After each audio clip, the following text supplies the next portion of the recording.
I can.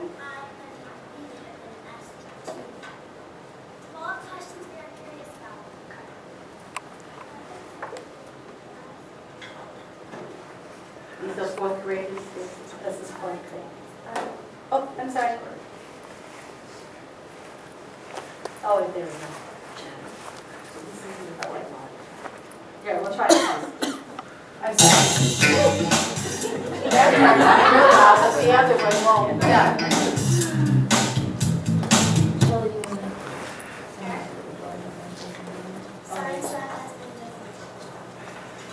I and V have been asked to follow-up questions we are curious about.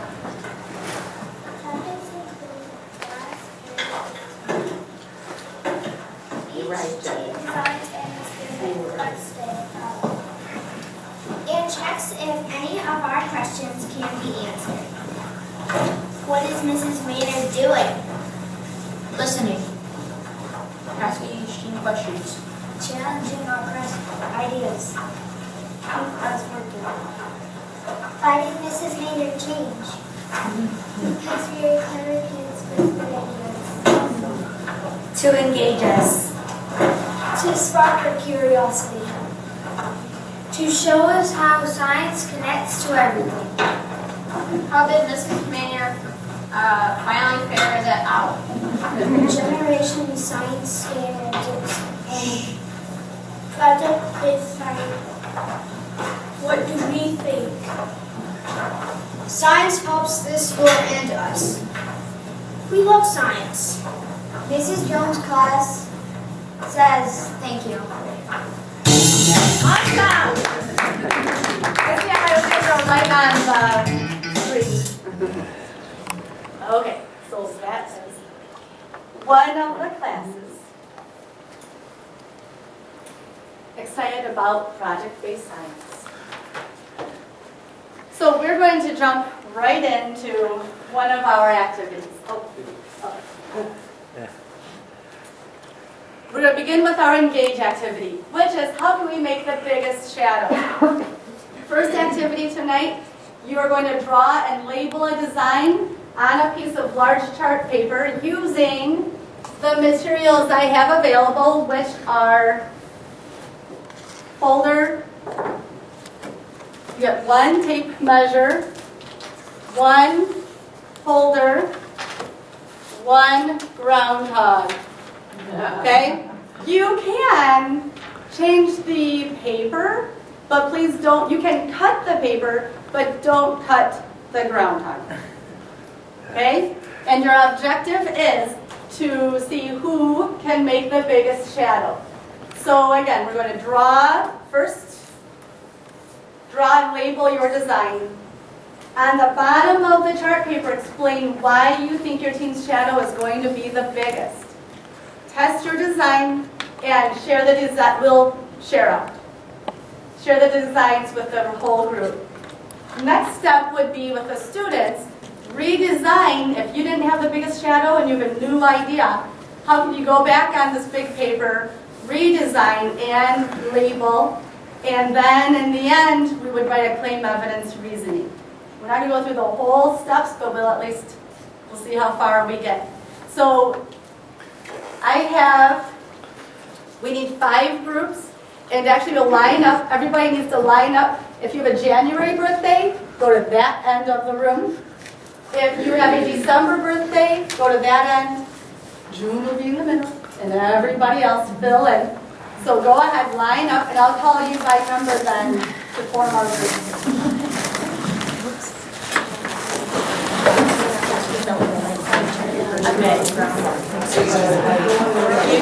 January, December, I'm May.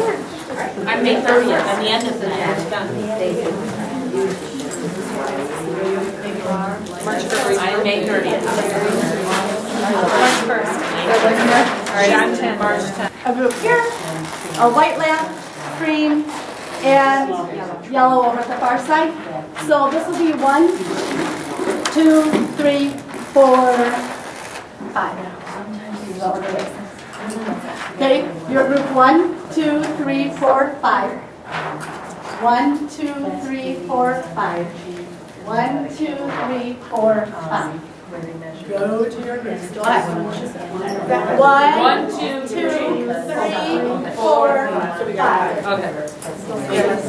You know, light bulb? There are more light bulbs. I'm just gonna grab that pencil just in case I need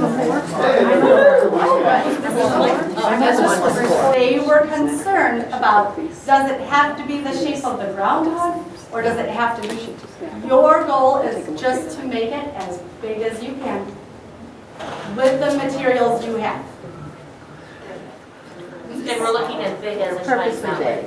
Good question. Yeah. Right. So can you use it every year? That's what they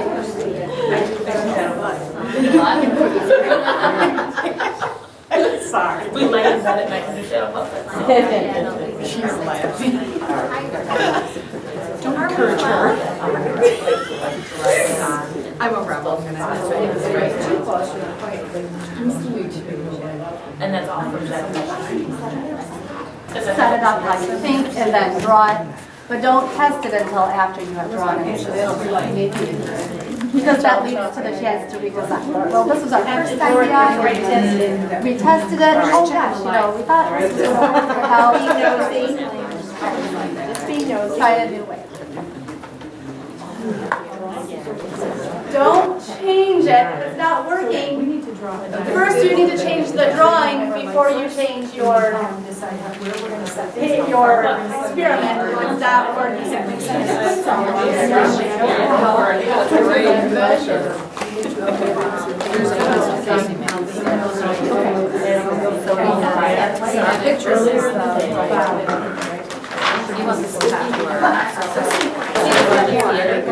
This shadow is good enough now. Yes.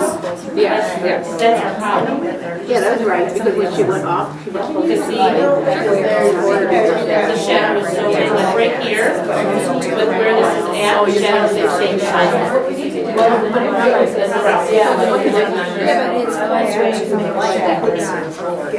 Right. I would imagine this is. No, but if you have this there and this here, the shadow should be back here. And then, what we'll do is How many? Put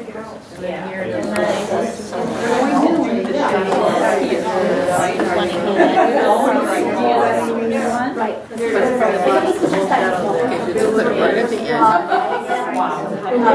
So that way if you have to come back, okay, 33 seconds, come back and just remind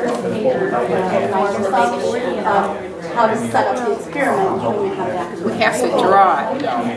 Yeah, we'll put it wherever we want. I think so. I mean, the kids, yes, the kids hold flashlights and they, so I would say the flashlight. What's the draw design on here? What this is, right?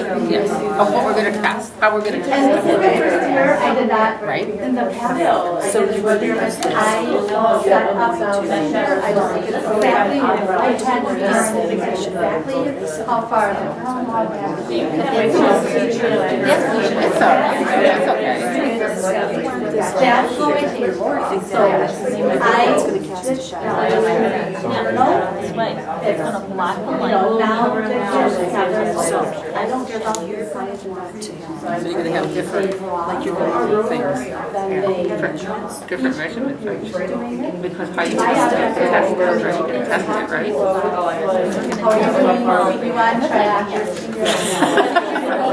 It's all about measurement, you know. We're gonna test it from different sensors. So if you want to take your idea around the edge, so that we can draw the light source here, and her standing in front of it. Is it 21?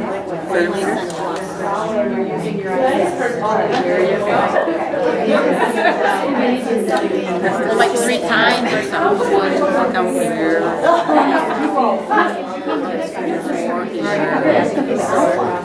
Just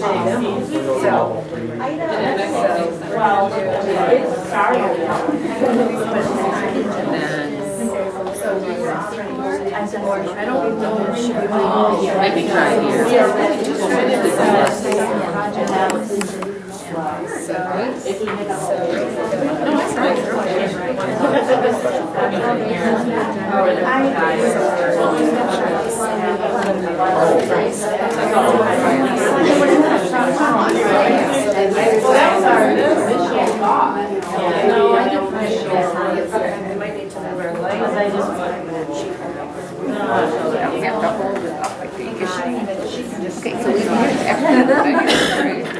Okay, so we have can you see? Okay, you're going to have a minute to test your design.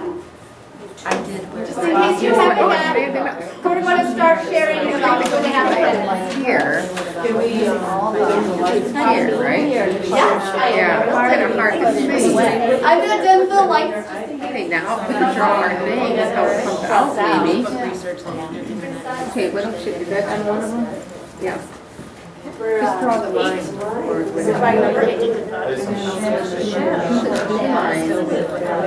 right? Okay. That's about it. Is that working? Hard to tell on the side. I think it's kind of, I like it. Come out that way, I can't even tell, does it? We can't see. Okay.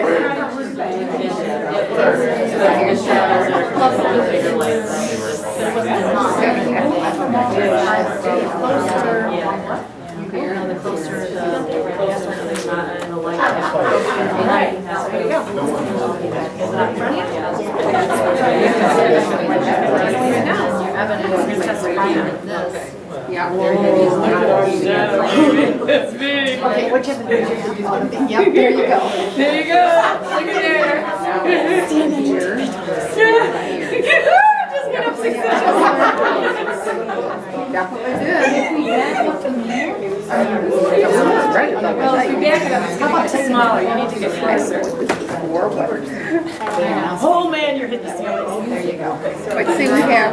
Oh, look at there. Look at there. Now, look at it. I was totally the idea. She is the rebel right there. And we took us a half hour to figure out what she was talking about. Sorry. I mean, you kind of did the same thing here, though. Oh, yeah. So if you do, turn around and do this. Because then it 10 seconds. Oh, See?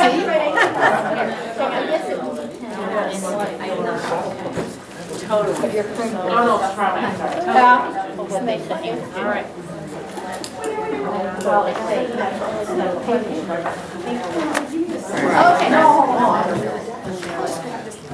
Let's have a seat. Oh, definitely. Is anybody using this chair? And I'm going to leave the lights off for just a minute. So we've drawn with the class. Your students have now, in their science notebook, drawn their diagram of how to set up the experiment. They have tested their experiment, and they recorded some data. I saw some of you using the tape measure. Not everybody chose to.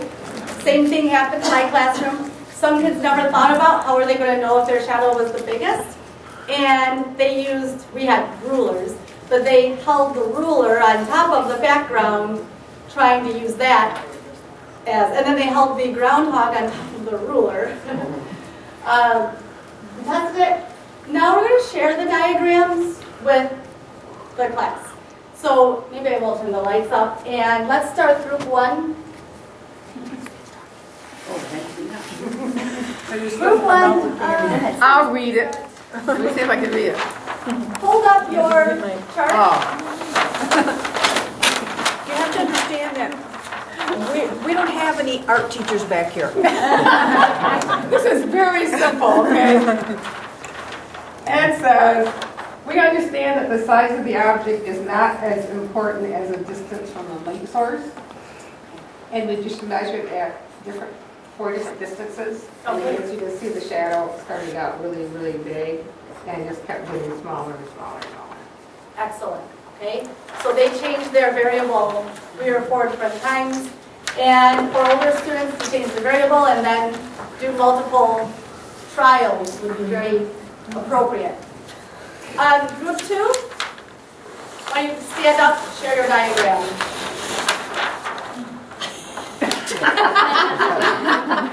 That was helpful. Okay. We drew our light, our groundhog, and then the thing, and we said the closer it was to the light, the more it blocked the light rays and made a larger shadow. And then we measured the distance from the light to the groundhog and clearer. Can you turn this way? Just who wants to tell me? I'm the teacher. What do you think I'm doing right now as they're sharing? I'm assessing, exactly. Okay, team 3. We drew our picture, we have our light source, we have our groundhog, and we have our brown sheet of paper where the shadow is.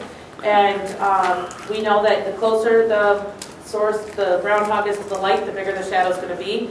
We ran into the problem with that our shadow was bigger than our brown sheets of paper. And this is based on prior experience of making public shadows with my children. Good. And in the redesign process, you could have the students say, okay, if the board was too small, what could you do to solve that problem? And some of my first graders, they took the board and they held that background up to the wall. And that way, and actually I let them tape it at that point. Taped it and then they were able to move the flashlight further away and closer to it.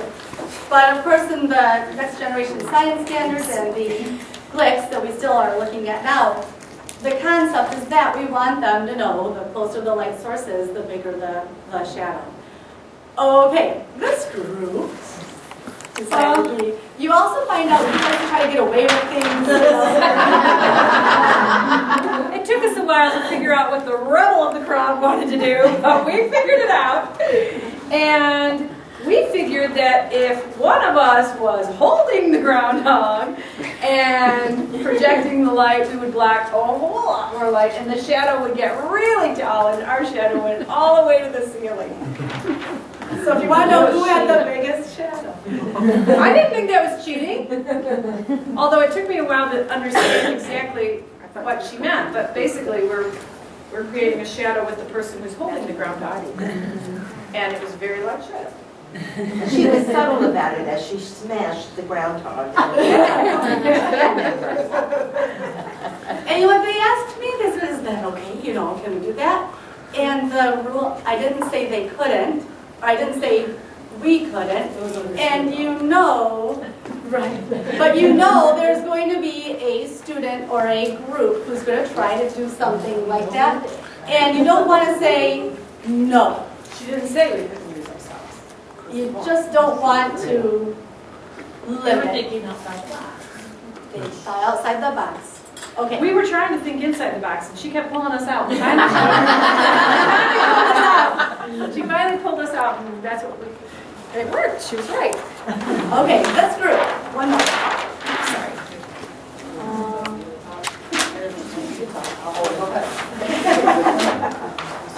At first we had the light pointed upwards, but then we realized that the groundhog comes out of the ground in the morning, so when the sun is close to the horizon, so instead of having it straight up, we just tilted the whole light down to be the sunrise, and that casted a shadow longer than our table. We also put the groundhog, that's just the side, the picture of the groundhog closer to it, that way he had a larger mass. So we also had length and width of shadow. So, And we knew too that black paper that you gave us was not going to work anyway because we couldn't even see where the shadow was. It was way beyond. so what would I do for this team? What could I do to help them since they were limited? First, we know your shadow just very well may be as tall as their shadow. Right? Yours went. So I would probably, at that point, give them another tape measure and say, here's one more tape measure, because your shadow is longer than the tape measure I provided for you. It's not enabling, it's not like giving this group more than anyone else had. It's just, and you also would need a bigger tape measure. Okay. And the And light. the ladder. So we shared, at this point, I would give the kids time to redesign the experiment, now that they've, seen what else was going on. And then they would write their claim, evidence, reasoning in the notebook, which that would also be a part of. If, let's say, class is over, and we come back the next week or the next day or 3 days later, they could still now use what's in their notebook to redesign or a month later, and write their claim, evidence, reasoning because they have something in their notebook. What else would they put in their notebook? The question. Okay, you want the driving question in there. Now, okay. Our next generation science standards books. We are going to do this splitting into grade levels, so you have a chance to, of course, look at our books in grade levels. And then what you're going to do, you're going to use Post-it notes and mark where energy standards are present. Before we do that, I'm going to guide you through a little bit of the book, just the very introduction. And there's another one that you're not using today, and I want to make sure you have some exposure to it. So we're going to pass these out, open them up, start checking them out.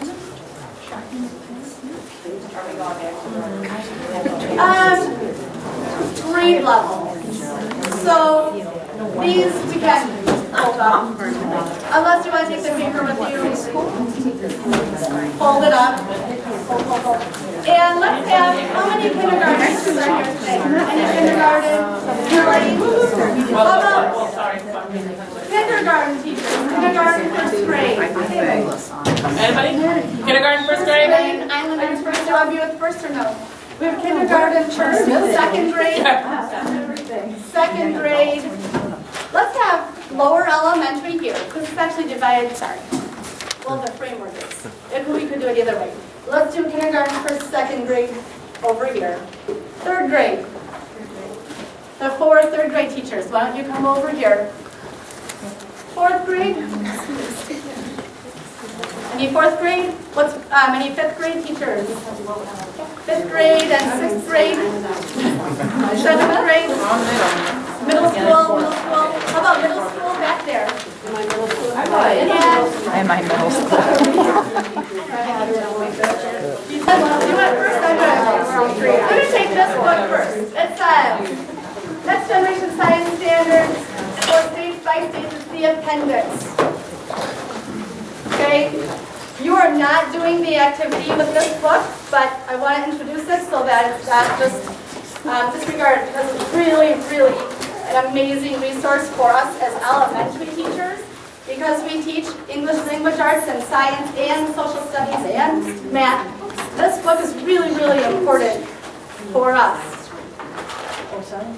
Inside, I'm going to go all the way to page 137.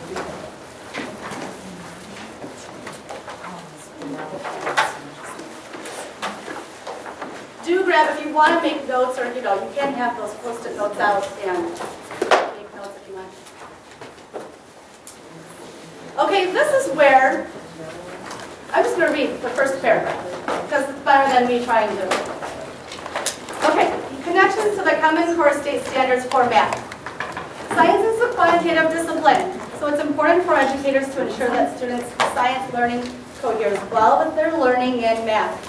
To achieve this alignment, the Next Generation Science Standards Development Team worked with the Common Core State Standards for Math Writing Team to ensure that the Next Generation Science Standards do not outpace or otherwise misalign to the grade-by-grade standards for math. That is unprecedented. So that's really huge that we know that any math that's introduced in the Next Generation Science Standards is in complete alignment with the Common Core. Then it says, every effort's been made to ensure consistency. Now, this chart over on the right, the table L-1, it shows you in the Next Generation Science Standards which math concepts are introduced at what grade level.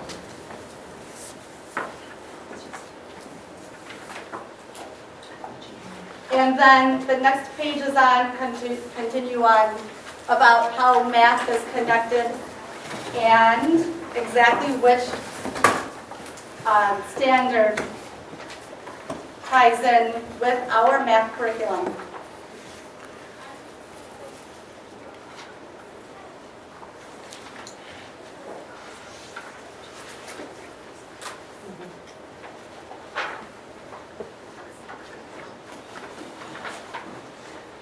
Okay, then on page 158, it talks about English language arts.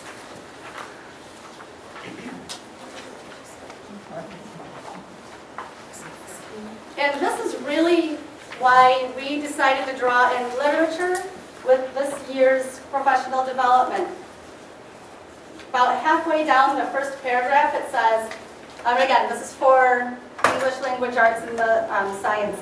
As the Common Core state standards affirm, reading in science requires an appreciation of the norms and conventions of the discipline of science. So all of the ELA talking about informational text and all of the smarter balance assessment that's coming up and all of the informational text that's included in that, in order for students to achieve, they need to understand the nature of evidence used and attention to precision and detail, the capacity to make and assess intricate arguments, synthesize complex information, and follow detailed procedures and accounts of events and concepts. Students also need to be able to gain knowledge from elaborate diagrams and data that convey information and illustrate scientific concepts. So that I thought was so well written, and that's enough for us to support all of this narrative, stories that we've been handing out for each of our PDs and pulling that into our science. And then it continues on again about how ELA is tied in. And the rest of this one, yeah. What does the CCR stand for? Let me see. That I'll get into when we get in. It's common or cross-cutting concepts. Cross-cutting concepts. I'll explain that a little bit when we get to the bigger book, because cross-cutting concepts is one of 3 components of the standards.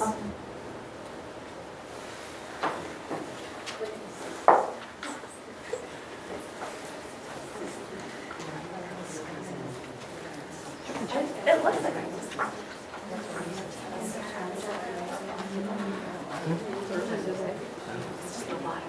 okay. Hopefully, it looks like the food's not quite out yet. The water's boiling, but we'll try to get through this first. So now let's switch to the big book, the standards.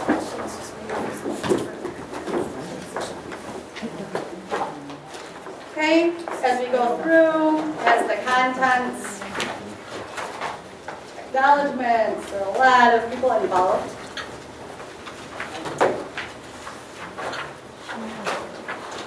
And on page 8, it's Roman numeral 8, it talks about those 3 dimensions, about the CC as cross-cutting concepts. Number 1 of those dimensions is the disciplinary core ideas, which is really focused on the heavy content. Number 2 are science and engineering practices and cross-cutting concepts. And I'll show you, there's another page.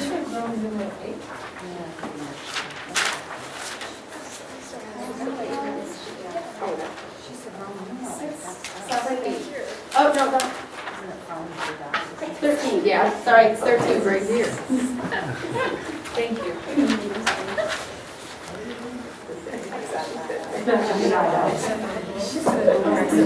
Well, it is a little tiny. It is tiny. Let's see. Page 15 explains, it says the framework on page 15, Roman numeral 15. The framework outlines the 3 dimensions that are needed to provide students with a high-quality science education. That page 15, is a nice explanation of the framework.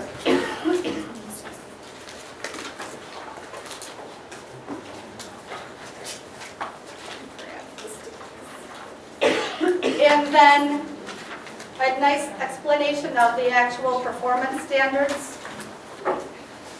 You know, actually in here they call it performance expectations, but I am sure, I have a feeling we'll still say standards. Something I think that's worth noting is that the performance expectations are accessible content. So anything up in this box where it says performance expectation, up here, that is accessible. What page is that? That is 22. 22. Like really 22? Roman numeral 22. Okay, keep me on track. And it talks about how the scientific and engineering practices, disciplinary core ideas, and cross-cutting concepts are combined to make the performance expectations. That's what you would read about on page 22 and 23.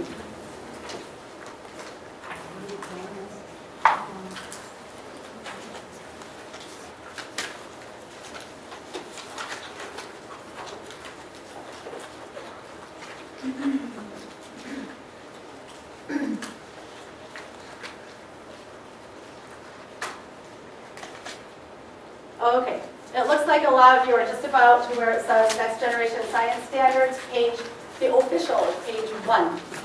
And this is where we'll spend the next maybe 5 minutes, probably it doesn't take very long at each grade level to find and to do our activity. Using Post-it notes, will you go through your grade level? So you'll see the table of contents right here. Kindergarten is page 3, first grade is page 9.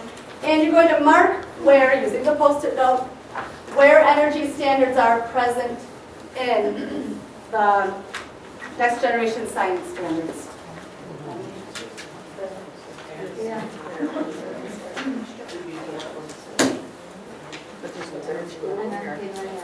Would you do kindergarten first or second?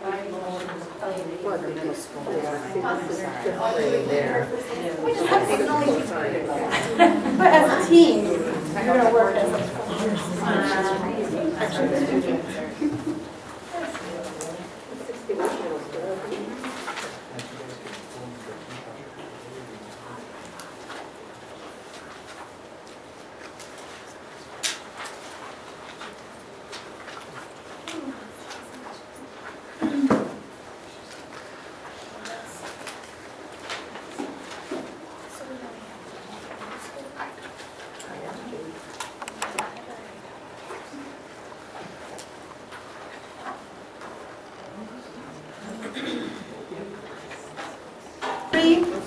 First, this is what you can think about.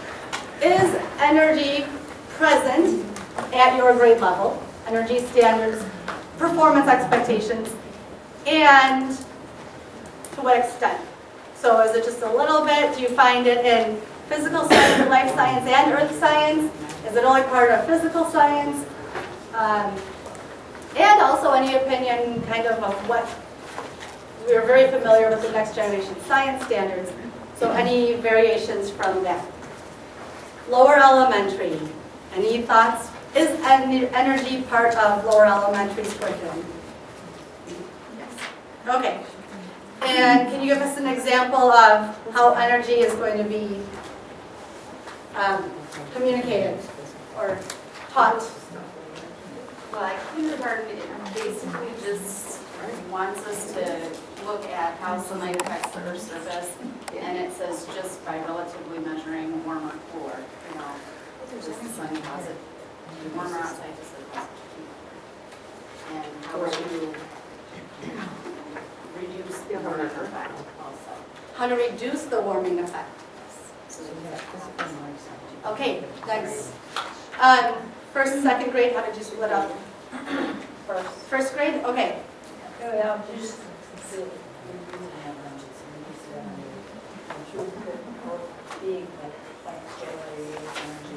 So it's more life science? or like the sun, or other activities, but, yeah, it's not specific. Okay. Second grade?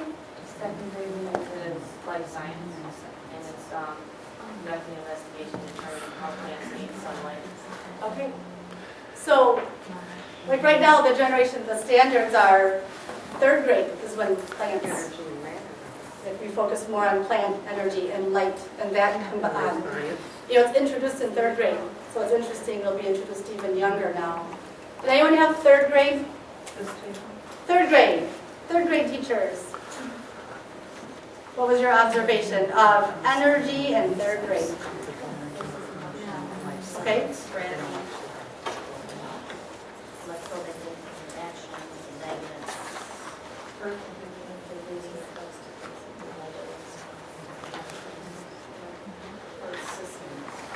Could you talk a little louder or can't hear? We said there's specifically in physical science, there's things like force and motion, net interaction. We said that there is also earth science when it comes to the ecosystems, there's energy in there. Also when it comes to the earth and human interaction, there's energy there. The earth systems, when it comes to weather-related things, there's energy there.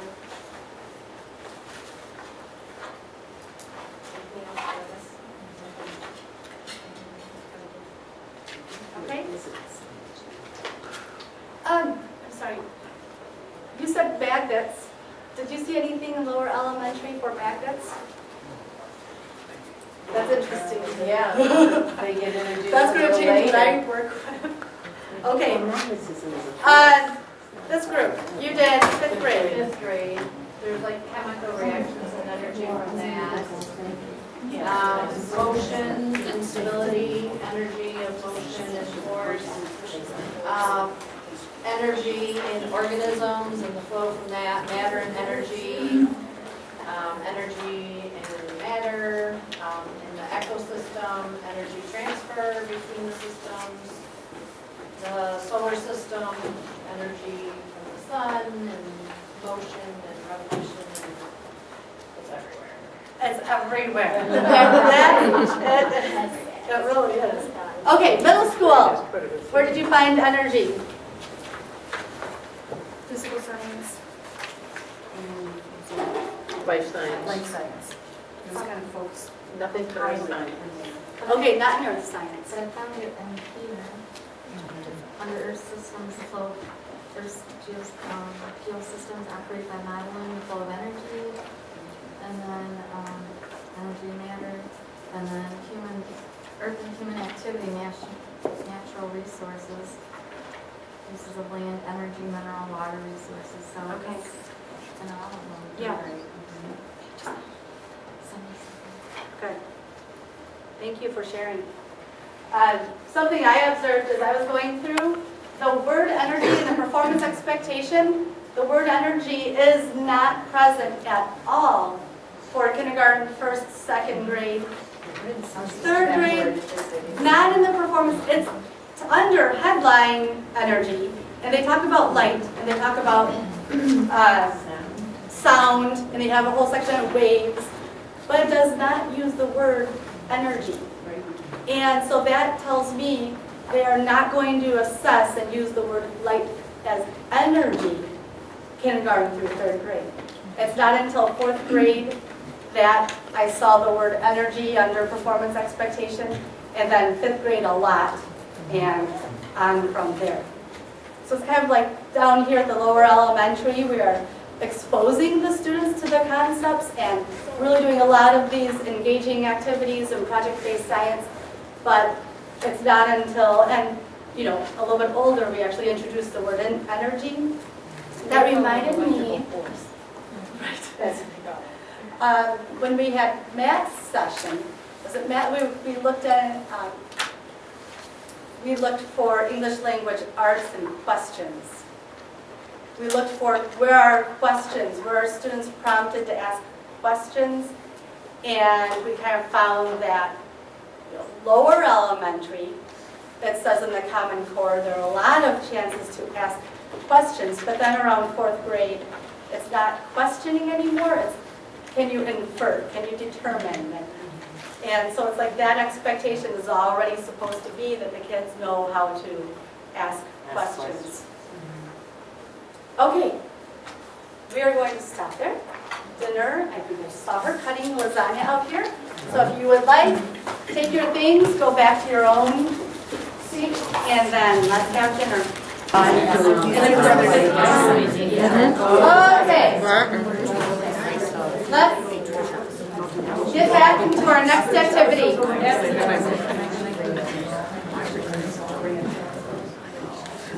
Okay, this next activity continues on with our shadow investigation. And this would be a progression. So with light and part of the same unit though. And yet, I love technology. So I'm going to demonstrate how I was able to use vernier light sensors with my first graders and how I advanced it a little bit for my second graders. So they had a chance to use light sensors, and they've also, second and third grade, used temperature sensors. What was really fun is that I actually went over to Ida High School to borrow or get these. They're borrowed from University of Toledo, but the high school teachers had been using them. And they were a little surprised to hear that this is something very important for lower elementary kids to use as well. And I'm sure they're trying to, I would love to show them how all kids can use devices like this. So, what I'm going to show you also is over the summer, something I had a lot of fun with, is how this vernier interface can communicate with the tablet wirelessly. And so that way, anything you see on this screen projects onto this screen. And if you have a group, like I have 6 iPads in my classroom, and so on a regular basis, so I was able to show the kids, by having them standing, instead of a group trying to huddle around this small screen, they were able to huddle around and look at the collection as it was projecting, showing through their iPads. And so the app, it is costly, it's $4.99, but let me, So it's the linear app. Okay. All right. So, just do that. Okay. At the bottom, the red line, the wavy line, and the gray dotted line. If I tap on this, it's going to show the vernier. This is what it looks like. Then if I turn this on, and this interface, there's probably 10 different sensors you can plug in, and you can actually do about 4 different interfaces at one time, which is far beyond what I would do with elementary, but it is an option. So then I have the kids do this. They plug in the sensor, and okay, so this is showing lumens. And of course, first graders have no idea what lumens are, but they understand what units are. Units of whether it's a paperclip for measuring size, or if it's inches for measuring size, or pounds for measuring weight. Then we say lumens. I put a scale up. And the scale that I gave them looks like this. So from 0 lumens to 450 or greater lumens. And what the students had to do, day 1, was take a counting bear, put the counting bear on a number. So they put that down, put the counting bear down, and then they had to move the light sensor around and see how it changed on the screen.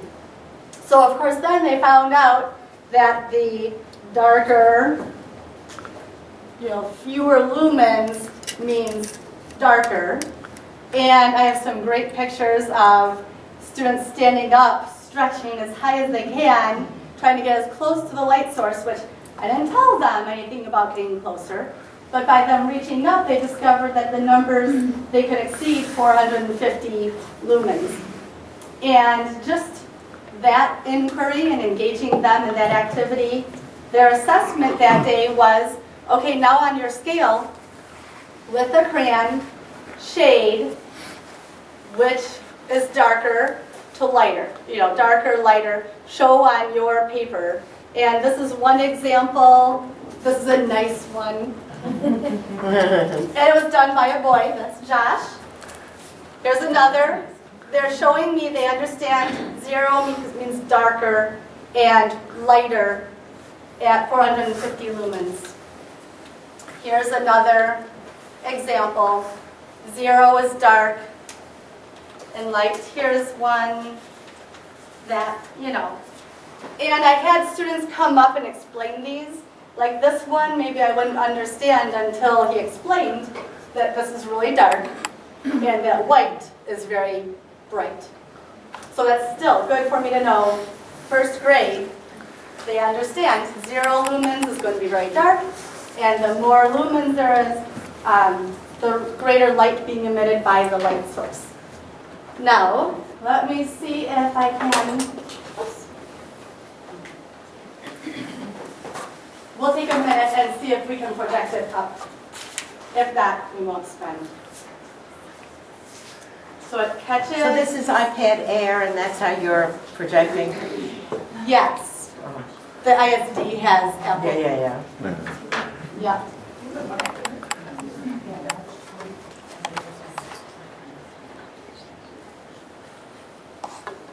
Okay, so I will get to connect while you get started on your activity. What you're going to do to extend the activity you did earlier is you've already made shadows now.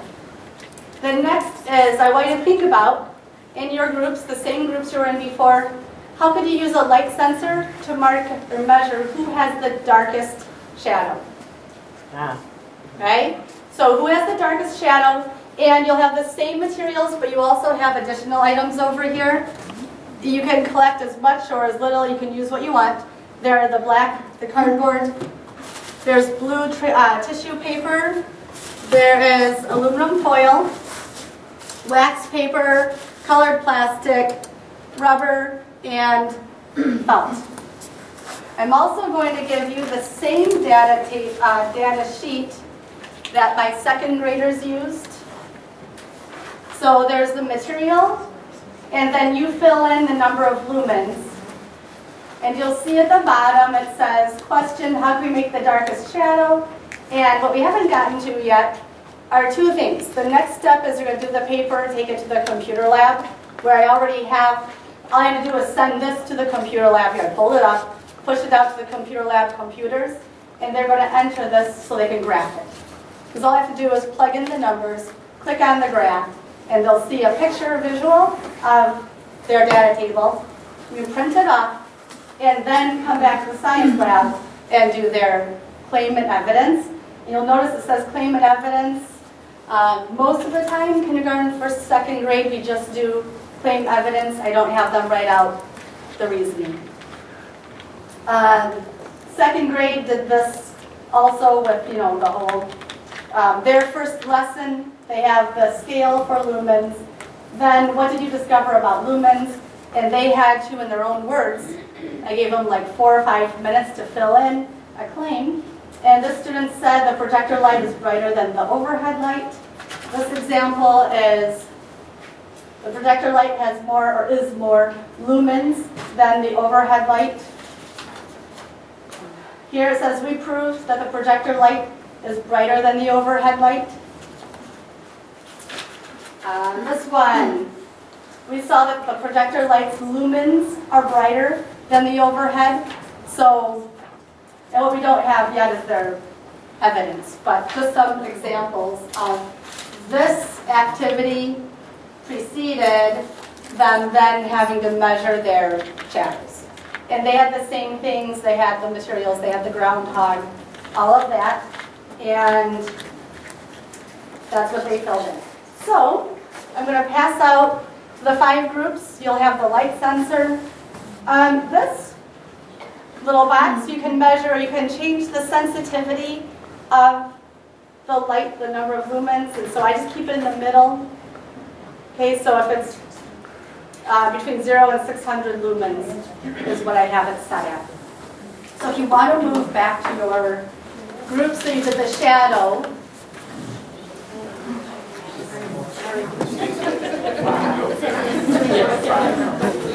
Just troubleshoot with that before. Okay, Gary. So there are two where the screens can be maybe they have to be yeah. It's too hard to stop.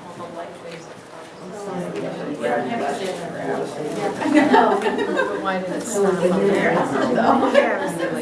July 14th. But the light is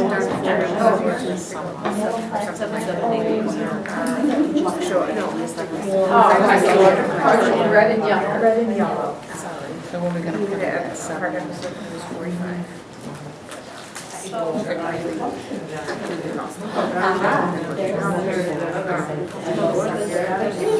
Like he even That's the only thing I Okay, everything else. I've tried all 3 plugs, I've tried turning it off, knocking on it, everything short of Right. like when you were using it with right. Because if this isn't fully, like this isn't. For sure. Like, you know, I want to see my dad. I did it on purpose, because y'all are taking a picture, I was like, And he, you know, we went up, we had a family friend that worked, and we went up there 4th of July weekend. It was in between classes, so I didn't have time to see him. So we went out and I had debated not to go. it's different. So are you still I mean, he built a fire pit back there. Doesn't make sense. see, I just, I don't know. But look at what drops. Well, you know what, actually, that is where, like, when we do. Okay, take a couple more minutes. Someone filling in? Some, a couple, okay.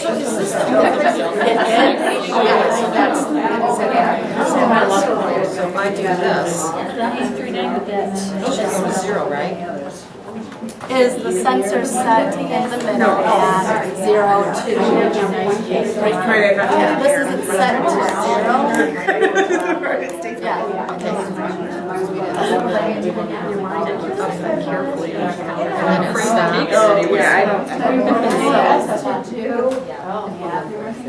Yeah.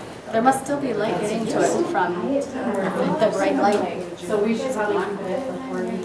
Usually I don't want to, so it wasn't super easy, but I've done one. Otherwise it'd be.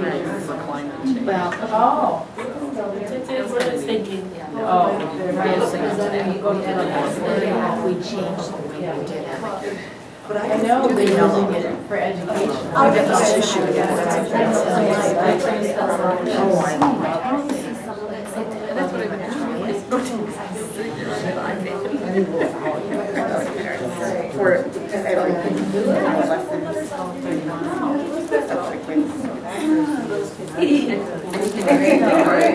Somebody's on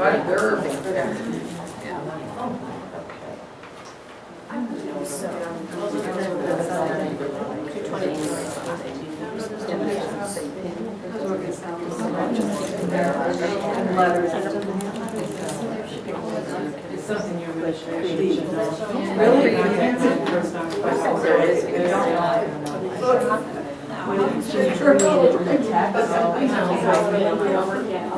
know how you do documents? What is that?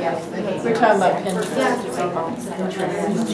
Yeah, because No, that's different. It would be nice to There's a lot of places. So like you're, oh, you got it. You know what, just take that for now.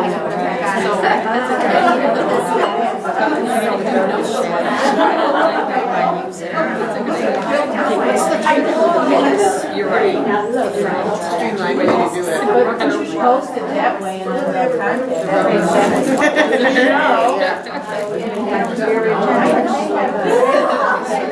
What else? Yeah, well, I fought for them to get their eyebrows here. What was that, like 4 points? Looky there. Looky there. Okay, take another minute to test some of the materials. We still can't do anything.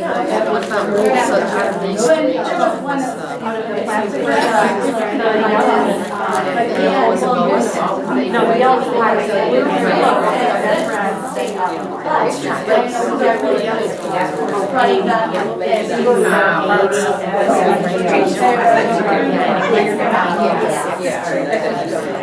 Let's give it a minute. See if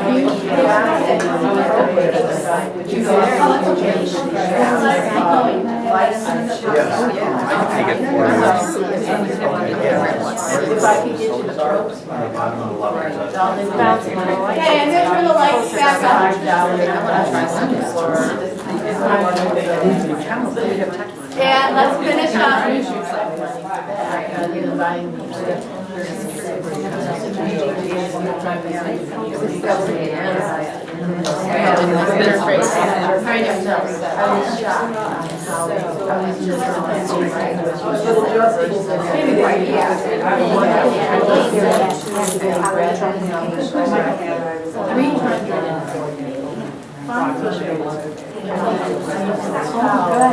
the math that was being used, just reading the numbers.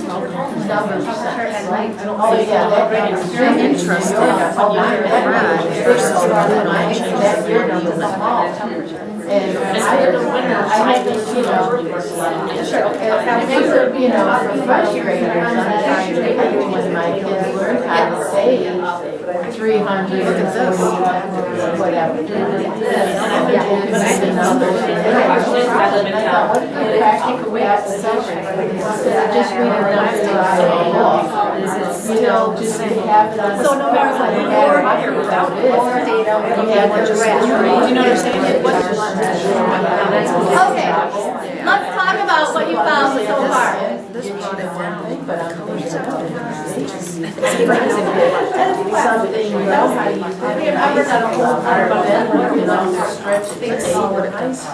Okay, we have all kinds of things we can talk about here. And starting with up here, their devices were not working. And I did have one with my classroom where one of them did not work.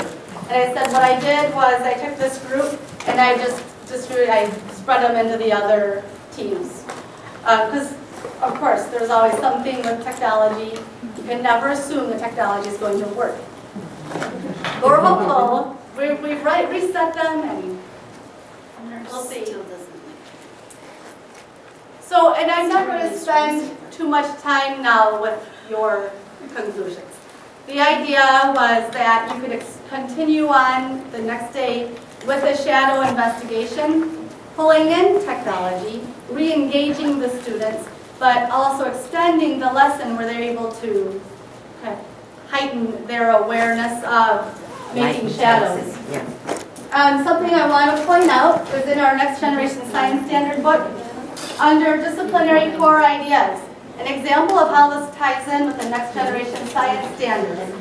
One example, just for lower elementary, how you could do this kindergarten, first, second grade, and it says here that for electromagnetic radiation, this is under disciplinary core ideas. These are the core ideas, plus the science and engineering practices and cross-cutting concepts. All three of these are combined to formulate the performance expectation. These are derivatives of what you find down here. This breaks it down for you, so it's a little bit more nicer clarification, and it's also great for elaborating with the students. But for example, this disciplinary core idea, electromagnetic radiation. Objects can be seen if light is available to illuminate them, or if they give off their own light. Then the next one says, some materials allow light to pass through them, others allow only some light through, and others block all the light and create a dark shadow on any surface beyond them, where the light cannot reach. Mirrors can be used to redirect the light beam, and then there's also a boundary. The idea that light travels from place to place is developed through experiences with light sources, mirrors, shadows, but no attempt is made to discuss the speed of light at this grade level. So that's just a nice understanding of where this fits together. This, good question, is page 10. So again, this is the first grade example, but if you were to look at waves in their application of technology, you may, probably comes back around the upper grades as well.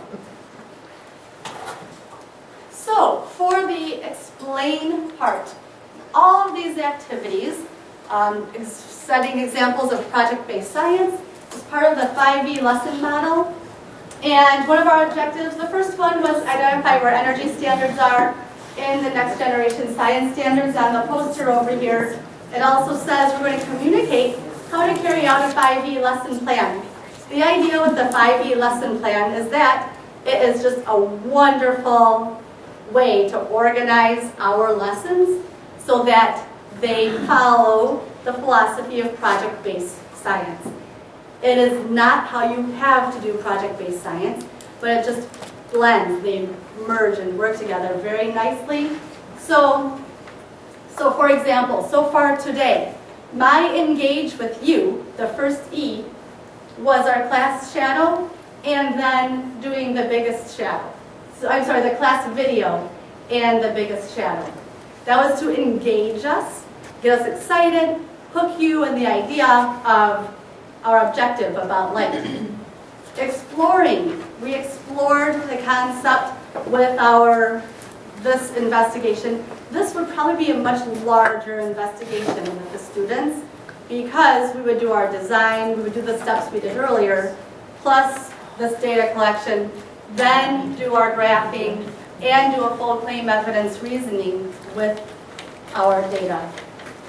Now we're going to go into the explain. I'm going to elaborate a little bit about where the research is for the 5E instructional model and how it ties in with project-based science.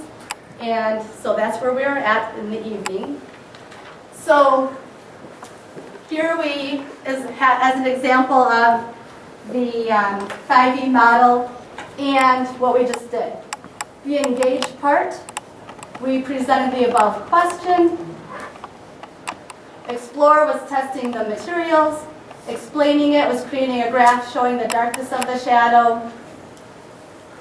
Extend was to redesign if we were to redesign it.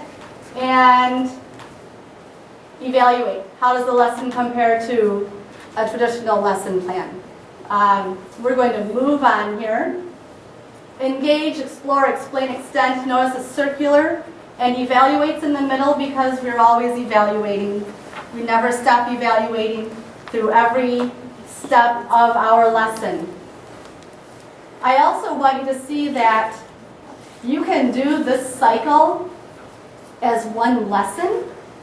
You can do the whole cycle within each component. So an engage can include exploration, explanation, which is when you stood up with the posters, and extending it. So they could do a quick activity of connecting it to something they've already done in science or any of the disciplines.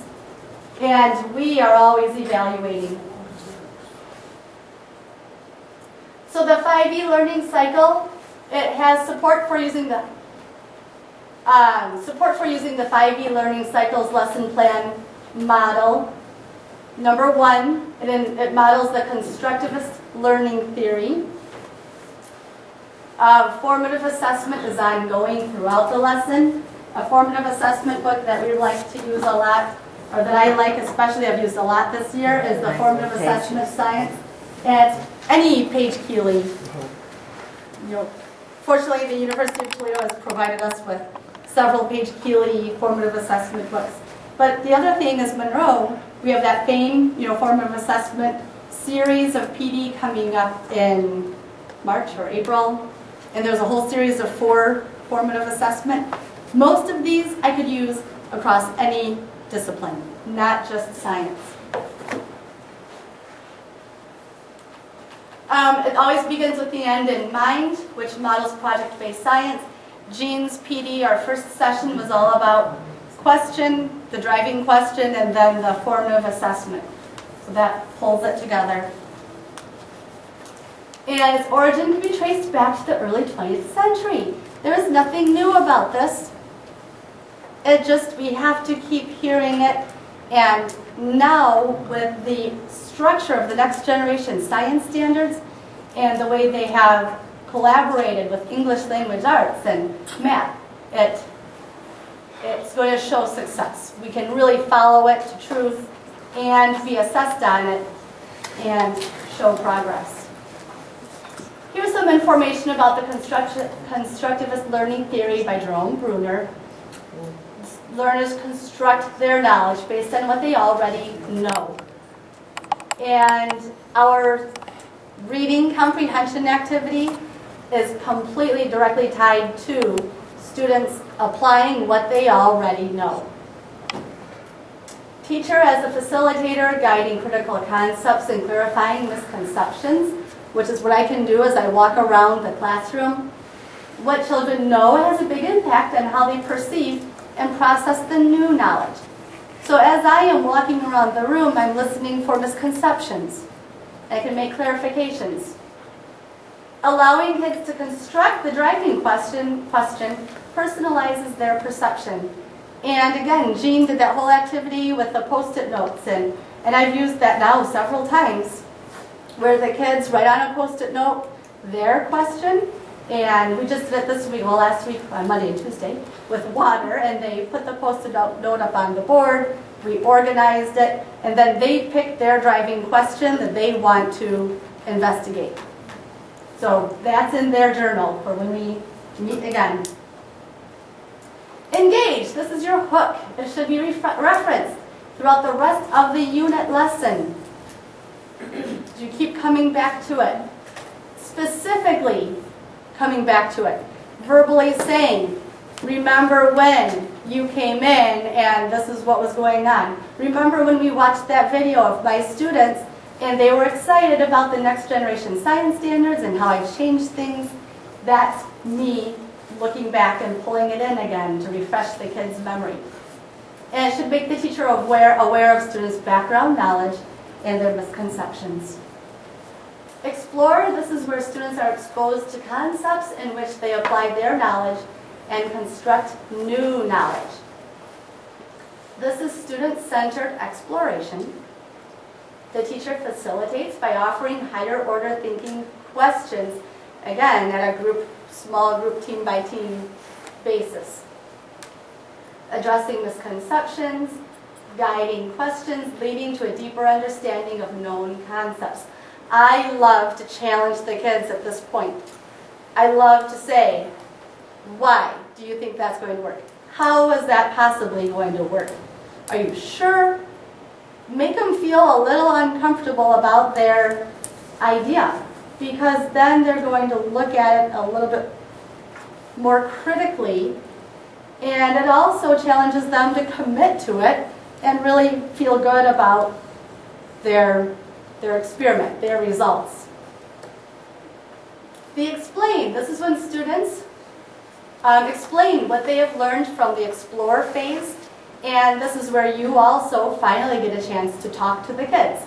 Maybe as a whole group, maybe after two groups have shared, you want to interject and say, oh, when I was walking around, I noticed most of you have this misconception, and then address it with the whole group. The teacher's role is to build up the experience of students and help them construct conceptual understanding. The extend, this is probably what we miss out most of the time because of time. And that's when the students are expected to apply their newly acquired knowledge to a different context. And again, this could be during English language arts. It could be during math. See, we did the data table when we were in science. Now during math, and the kids say, we're allowed? Yes, it's math. And you're reading, and you read, and you wrote. it is very cross-curricular. So getting them to stretch their brain beyond just you do science and this is only science, and a graph in science is more than just science, it's math too, and you're reading. So it challenges them to think critically about the new concept and discuss how it applies. And then Extend is an enriching opportunity to apply level 4 extended thinking, the highest level from the depth of knowledge levels. And instead of putting Bloom's taxonomy up there, I use depth of knowledge because it's used in understanding by design, which we're going through PDs for Monroe County. And then also, if you're using Atlas Rubicon, they show the depth of knowledge wheel. And then evaluate, which again is ongoing. This is not the end of the circle. Students are provided the process. Students are provided opportunity to self-evaluate and monitor their progress. It's very important. So far tonight, I have been saying I've been assessing, but the students need to also have a chance to assess themselves. Formative evaluation should happen throughout the entire process, as assessment results drive your instruction. If I do notice that as I walk around, everyone has the same misconception, well then that's pretty easy telling me what I need to do the next day for an activity. And check for understanding should occur after each lesson. Don't move on to a new lesson until this step is complete. And what I find the easiest one for me, because kids leave my room after science lab is over, they're gone. So I have note cards on the table, and those are their exit tickets or whatever you want to call them. But write today's lesson, what did you learn?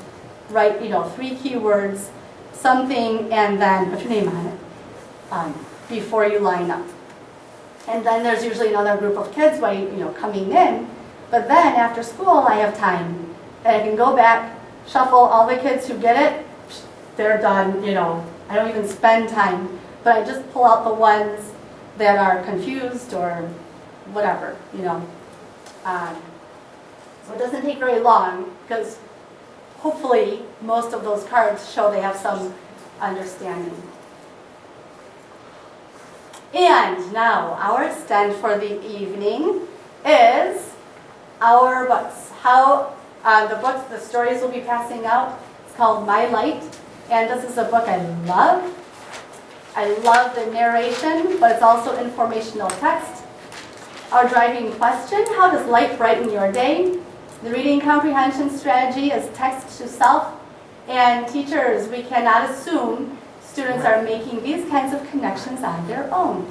So just because, again, we do a graph in science, they're not going to connect that they did that graph in science and they're doing it in math. So it applies again, very cross-curricular. A little bit of information about text to self. It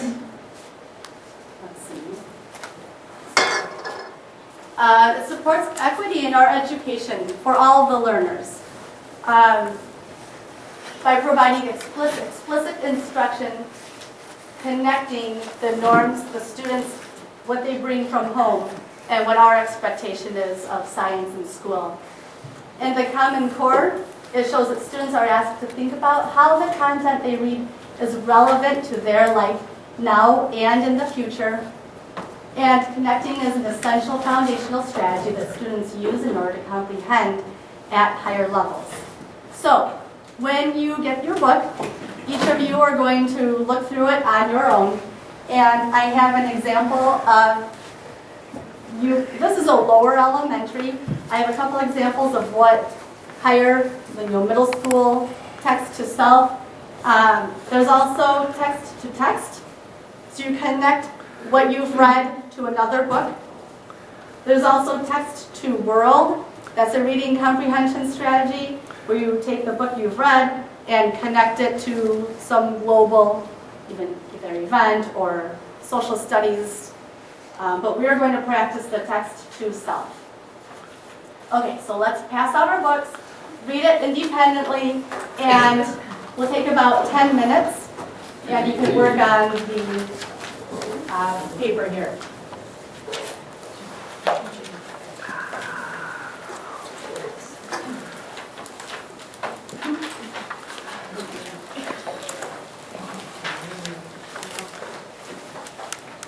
they're not going to get that it's connected. The sun, they're not, I don't think they'll get it.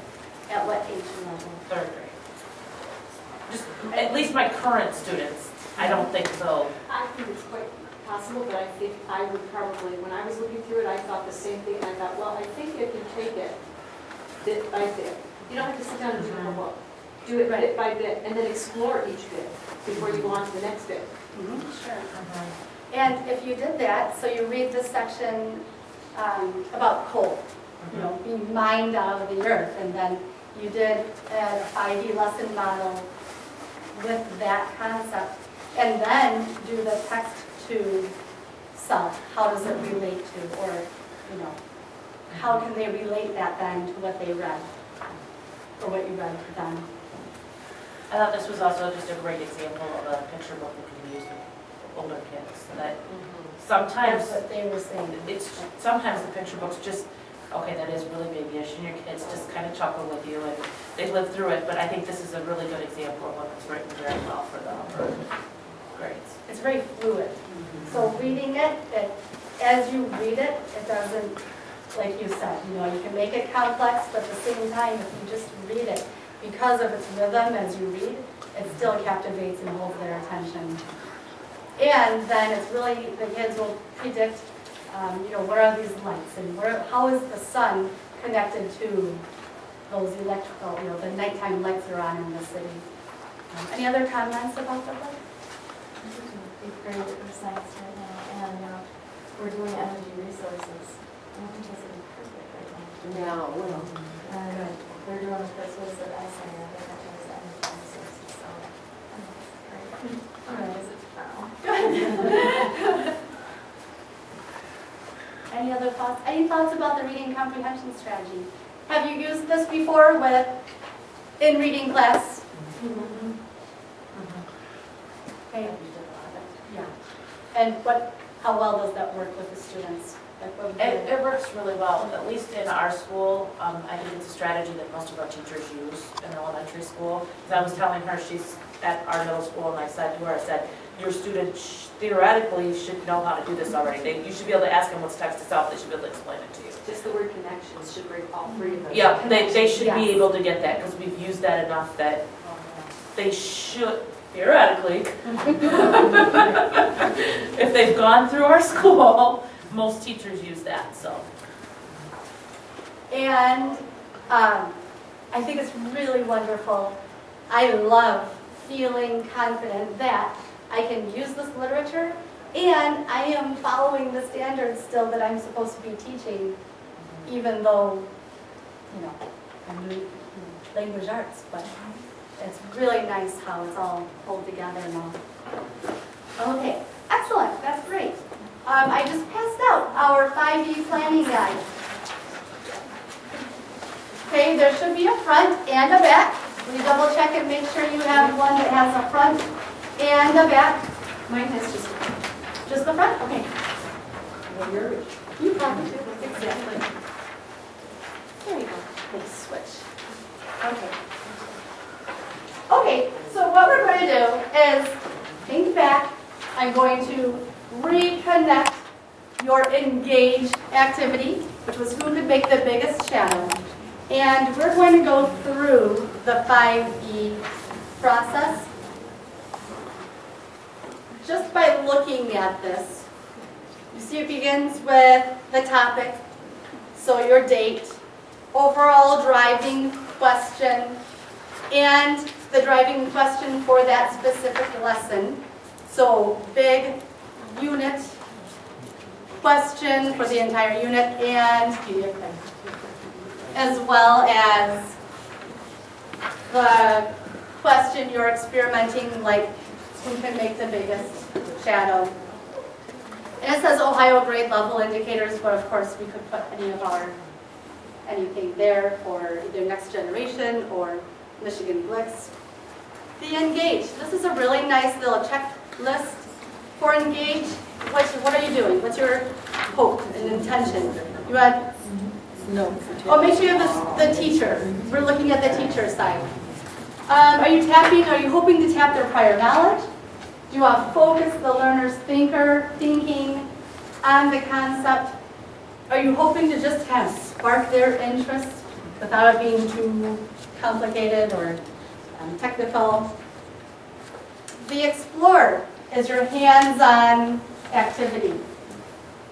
Provide learners with common, concrete, tactile experiences with skills and concepts. Observe and listen to students. Are you hoping to ask probing questions? And are you acting as a consultant? The Explain, minds-on. So Explore was hands-on. Explain is minds-on. Our Explore, well, I'm not going to tell you right now. Explain, minds-on. Encourage students to explain, verbalize concepts in their own words. Are you asking them for justification? Are you students use previous experiences as a basis for explaining concepts and clarifying and correcting misconceptions? The Extend is apply same concepts and skills in a new context, resulting in deeper and broader understanding, and encouraging the students to apply the concept and skills to new situations through new activities. And then the Evaluate is observe the students as they apply new concepts and skills, assess formally and informally, student progress toward achieving the learner outcomes, and then allow students to assess their own learning and group process skills. So in this format, the 5E, you have your planned activities, your guiding questions. So what depth of knowledge, what guiding questions am I going to want to ask? And if you write them down, that helps you say it. So if you write it, you say it, especially if you glance at that and say, oh yeah, I want to make sure I ask the groups this question. And then what materials do you need? So I want you just to take about 5 minutes, we don't have much time, but thinking about our first experiment, which was how we build the biggest shadow. In fact, why don't you write it down? Driving question for this lesson. Write down. I'll give you another one. I have 2 copies. You can write on this one, the one you have. Write all over it. I have a blank one. I know, you're all, you can post notes on it. No, write on this one. And you probably will put the original document in Edmodo, so then they It'll be on Edmodo, yes. Right. And you need a blank one because your homework. This is your homework too. So don't fret. So you're driving. Yes, that's. You're driving, and this is just driving question for this lesson. This is not the overarching unit driving question. How can I make the biggest shadow?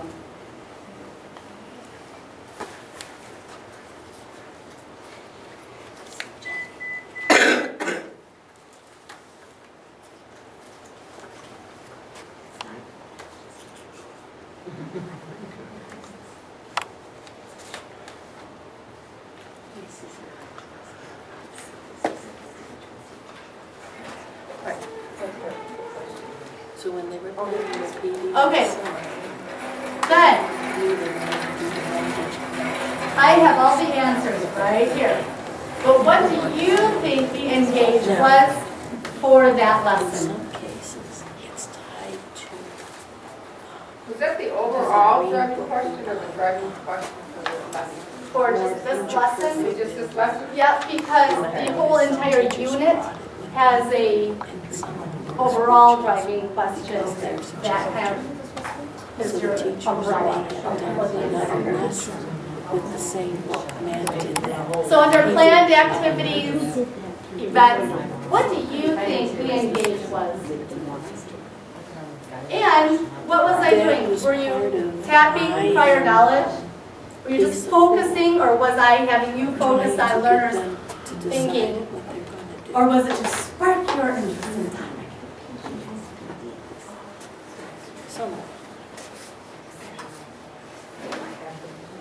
I did the beginnings because then I had to go and Lisa Cole finished. She's in Leah. It's a Catholic school out by her house. No, that's Lisa Brooks. Okay, the explore. How did I have you explore during that lesson?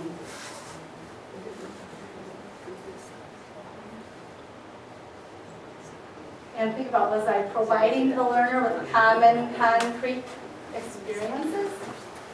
Was I hoping for you to observe and listen to, was that me? Was I just having you do that so I could listen to you, your discourse?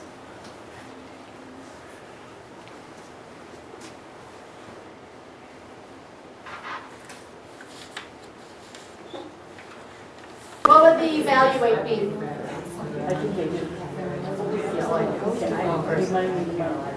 But this is what we went through the first couple of sessions. Something like questioning how you looked at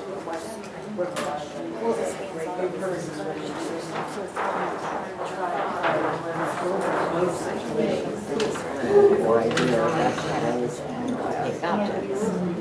But outcomes were not PBS process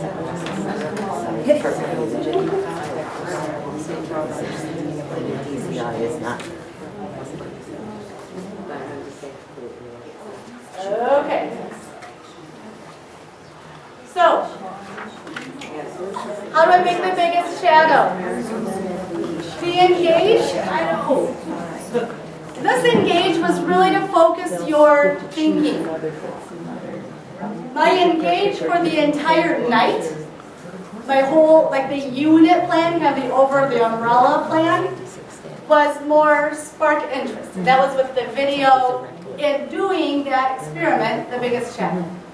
That was just kind of fun, get you excited about light concepts and doing project-based science, and the video was just kind of a fun thing to do. That was more spark interest in the topic, but by me focusing your thinking was to focus on light. So question and having you draw and label your design. The explore was to provide learners with common, concrete, tactile experiences with skills and concepts, and that's when you were given the materials, limited to those materials, even though you could use them creatively, you were to test and test the design. Your explain on the checklist here, mine's on, is when you were drawing, labeling, and you stood up and shared each poster. So when you stood up, and that was encouraging students to explain concepts in their own words, the first box, and the third box down. Use students' previous experiences as the basis for them to explain that concept. Extend would be, if we had, you would be provided with the opportunity to redesign your model. And that would be the first checkbox, apply same concepts and skills in a new context, resulting in deeper and broader understanding. And then evaluate would be in your science notebooks. You could write a claim evidence reasoning. And that's the second check mark down or box. Assess formally or informally, that would be informally, student progress toward achieving the learner outcome.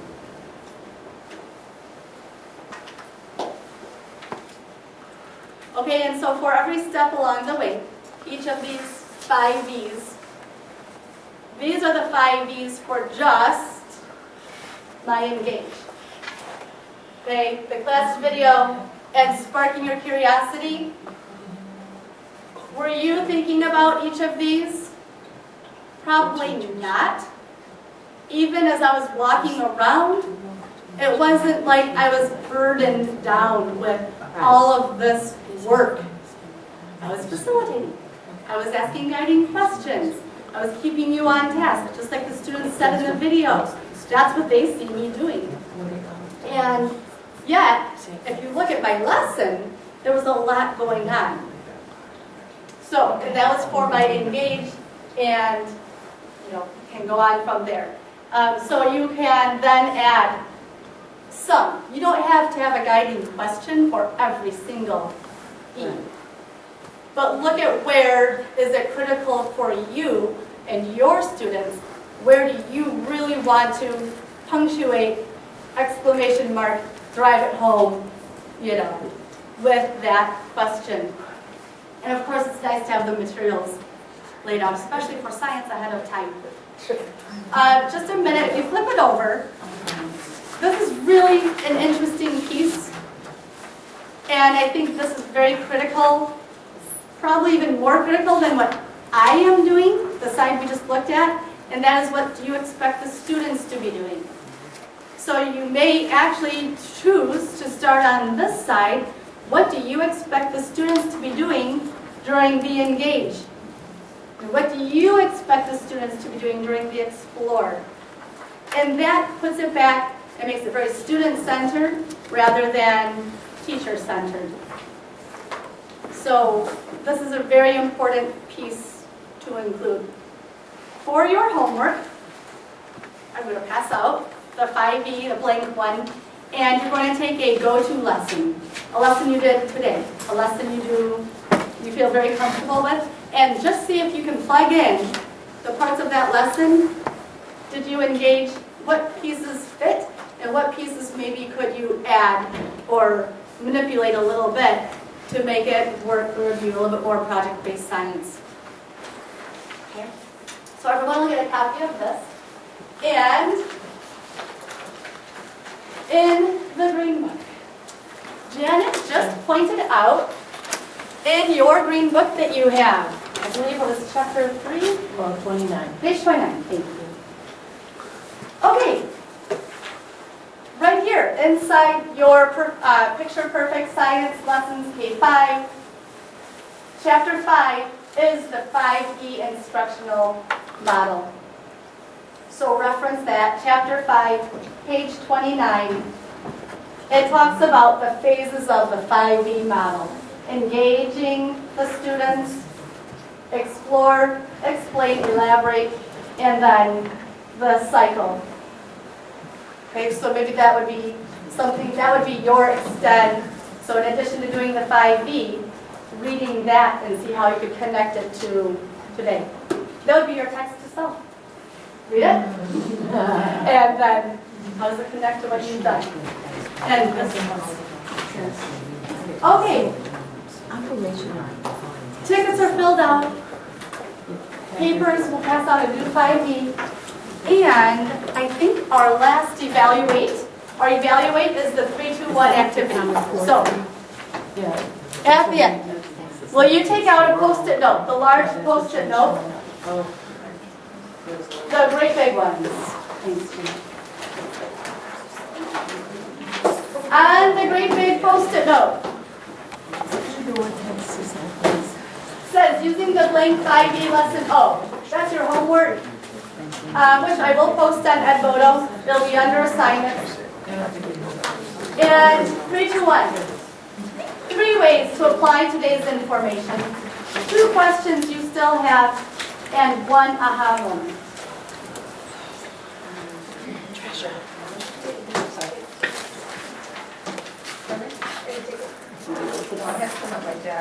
And then please, after your 3, 2, 1, take a moment to fill out today's evaluation.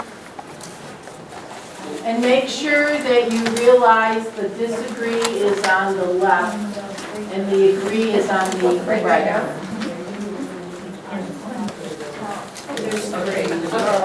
see a copy of the survey. Yeah.